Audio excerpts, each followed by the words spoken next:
It finally happened in a way that tells you everything about where this franchise is heading. The Los Angeles Lakers stopped treating Bronny James like a side story and locked his future into a structure that exposes, on paper, exactly how seriously they take this era with LeBron, Luka, and the pressure of every roster spot counting. This is Lakers News Fan Report, and I'm here with you like always, talking directly to you, not above you, to break down what really changed with Bronny's contract, what the numbers actually mean, how it impacts our cap, our flexibility, our locker room, and our timeline to win, without cheap drama, without lazy narrative, only with clear information, context, and a bit of that insider temperature from inside the building. In this video, I'm going to walk you through why this deal is unique for a second-round pick, why the guarantees matter, what the front office is signaling about Bronny's role going forward, how this ties into LeBron's decisions and Luka's prime,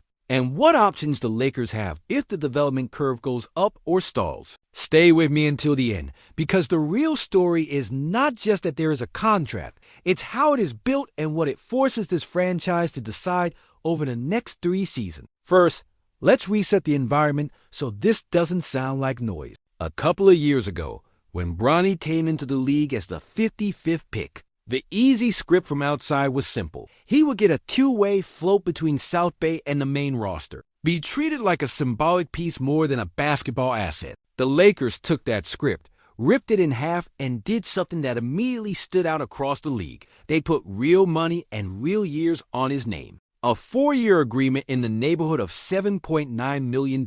Standard contract. Not a gimmick, not a camp promise. That is rare territory for a player drafted that low. When you are living near the apron in this new CBA world, when you know every marginal contract can decide whether you have room for a veteran shooter or a defensive big in March, you simply do not hand guaranteed seasons to a player you think is only here because of his last name. You do it because internally you see at least 2 things: a realistic path to NBA value if the development hits, and the political and cultural weight of handling the James family case the right way. That tension between merit and optics is baked into this deal from day one. The update now, and this is where I want you to pay close attention, is the full clarity we have on how those 4 seasons are structured and what that says about the Lakers' long-term plan. Years 1 and 2 are fully guaranteed, locking Bronny as a real part of the payroll and the roster, not a disposable body. We are talking about a first season, a little over $1 million, and a second close to $2 million guaranteed. That alone already separates him from the usual second-round crowd. Year 3 brings a significant partial guarantee. The team commits real money up front, but keeps a trigger point where they must look in the mirror and decide if his progress matches the investment. Then there is year 4 as a pure team option, a lever that only gets pulled if Bronny has legitimately transformed into a rotation piece or better. What you need to understand is simple. This is not a sentimental lifetime deal. It is a layered evaluation window that gives the Lakers 3 different checkpoints to judge performance, health, attitude, and fit, all while keeping total control. Now put that into the cap and roster context of this version of the Lakers. You have Luka occupying a franchise player max slot. You have LeBron still commanding a huge number and enormous influence. You have role players who either already got paid or are lining up to be paid. And you have a hard landscape where crossing certain apron lines kills your flexibility to add depth, aggregate salaries, or use exceptions. In that environment, Bronny's contract size is small, but his slot is big. A cheap rookie deal that goes to waste on a player who is not playable is a problem when you are chasing margins in May and June. On the other hand, a cheap rookie deal attached to a guy who, by year 2 or 3, can defend the ball, understand coverages, and hit open shots is gold. The Lakers have built Bronny's deal exactly on that edge. Low financial risk in terms of cap share, high strategic weight in terms of what it allows or blocks. His money will never handicap this team, but the decision to keep or move him at every checkpoint will say a lot about how ruthless and serious this front office is willing to be. From a basketball point of view, this contract structure forces the conversation away from surname and toward role. The message that has been repeated internally is straightforward. If Bronny wants to stay on this track, he has to be a guard who brings defensive intensity first. Point of attack pressure, effort navigating screens, willingness to take the toughest small assignment and wear it. Then come the offensive details, reliable corner threes, simple reads and pick and roll, not hijacking possessions, understanding pace next to all-time usage talents. For that profile, a third year partially guaranteed at a modest number and a fourth-year option are not generous. They are team-friendly. If he hits, the Lakers will have a rotation piece locked in at below-market value while they are spending big on stars. If he misses, the numbers are flexible enough to attach his contract in a trade or move off it without panic. This is exactly how modern contenders survive, betting on upside with safety nets. And let me add something that a lot of people outside the cap and contracts bubble are missing. For a second-round pick in his draft range, Bronny's deal is big in terms of attention. But technically, it sits in a lane that has precedent, multi-year, escalating, with team control baked in. The difference is not the raw dollar figure. It's the combination of security up front and flexibility on the back end. That tells me the Lakers have studied how good teams weaponize these slots. You look around the league, contenders lock in young role players, early on numbers that might look slightly rich in year one, but become steals in year three if the player hits. Here, they've flipped the pressure. The first 2 years are the test drive they pay for. The third and fourth are where the team wins if the player turns the corner. For Bronny, that means no excuse culture. He cannot say he never got a fair shot. He cannot hide behind uncertainty of a two-way. The framework is clear, the jersey is real, the money is real, the responsibility is real. There is also the human angle, and I think as Lakers fans we are mature enough to talk about it without turning it into a soap opera. This kid walked into the league carrying a health scare, the shadow of the greatest scorer of all time, and the cynicism of half the basketball world waiting for him to fail so they can shout nepotism louder. The organization choosing a clear professional contract instead of a soft handshake deal is important for him too. It tells him, you are not a prop. You are an employee with expectation. It gives him a base to build habits, to trust that if he puts in the work on the defensive end, in the film room, in the weight room, there is a pathway that does not depend on one viral night.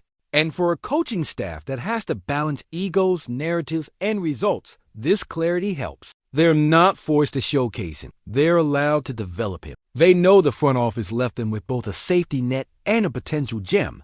Now translate that to the trade and strategy board that lives inside every contender's front office. A 4-year low to mid-level deal for a young guard with upside under full team control is exactly the kind of contract that can grease the wheels of bigger moves if needed. I'm not saying they are eager to move him. I'm saying they've given themselves the option. If 6 months from now a team calls with a serious offer for a high-level defender or a floor spacing big that perfectly fits Luka and LeBron, Bronny's contract is movable, understandable, easy to match. If instead he blossoms into an energy defender and secondary playmaker, that same contract becomes the kind of asset you refuse to include. Either way, the Lakers win by having structure instead of sentiment. That is what this update really confirms. No matter how emotional the story looks on the surface, the mechanics underneath are built like a real contender's mechanics. When you view it through all these angles together, cap, locker room, development, trade flexibility, public perception, the picture is much clearer. This is not about promising a fairy tale ending. It is about protecting the franchise from a worst-case scenario while leaving open a best-case scenario, where Bronny grows into exactly the kind of role player every star-driven team needs. Low usage, high effort,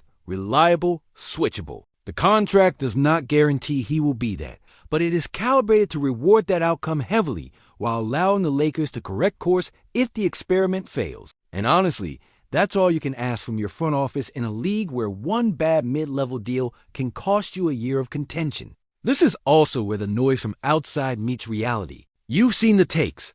People screaming that Bronny's deal is proof the Lakers don't care about merit. But when you read the fine print, when you fit it inside the new CBA math, it looks a lot more like a balanced wager. 2 fully guaranteed seasons are the franchise saying, we are giving you time and stability to adjust to NBA speed, to build consistency, to understand your role. The partial guarantee and option are the franchise saying, after that, it's about results. That's not favoritism, that's structure. It is more demanding, not less, because there is nowhere to hide. His name keeps him in the spotlight. but the contract does not shield him if 2 or 3 years in, he is not moving toward being the kind of two-way guard that survives in a contender's rotation. From my side, talking to you as a Lakers fan who has watched this organization burn cap space on bad bets and lose edges around the margins, I like this deal because it finally looks like grown-up roster building. It respects LeBron. It respects what Luka needs around him. And at the same time, it gives Bronny a legitimate NBA lane instead of a circus. It's not reckless. It's not soft. It is cold where it has to be, and human where it should be. You are essentially telling a 21-year-old, we're not throwing you away, but we're not bending the franchise around you either. Prove you belong, and this number will make you one of the biggest value contracts on the team. Waste it, and the mechanisms built into the deal make it easy to move on. That is how serious teams handle complicated stories. Now I want you in this conversation with me. Drop your thoughts below. Do you see this multi-year layered contract as a smart hedge that balances loyalty to the James family and competitive seriousness? Or do you think the Lakers invited unnecessary pressure by committing beyond the basic trial year? Would you ride with this structure? Give Bronny the full window to become a defensive-minded rotation guard who fits next to stars without demanding touches? Or would you consider using his deal as part of a future trade package if a high-impact piece becomes available that clearly upgrades this team's title odds? Tell me if, in your eyes, this contract shows that the front office finally understands how to manage stars, cap and development in the same plan, or if you still feel it's more politics than basketball. I'm reading you one by one because this channel exists to give space to the informed side of Lakers Nation. To close this out clearly and directly for you, the Bronny James contract update is not about a surprise extension or a panic move. It is about the confirmation of a 4-year, team-controlled structure that locks in 2 guaranteed seasons, builds in smart protection in year 3 and a flexible option in year 4, and positions the Lakers to benefit if he grows into a real contributor while keeping every escape route if he does not. It signals that Bronny is part of the plan, but not bigger than the plan. That this franchise is trying to win right now with Luka and LeBron without abandoning long-term thinking. If you value this kind of breakdown that goes beyond the headline and explains what these decisions really mean for our future, make sure you are subscribed to Lakers News Fan Report. Turn on your notifications and share this video with that friend who never stops debating contracts and rotations. Here, you're always going to get straight talk, detailed analysis, and genuine respect for your passion as part of this purple and gold family.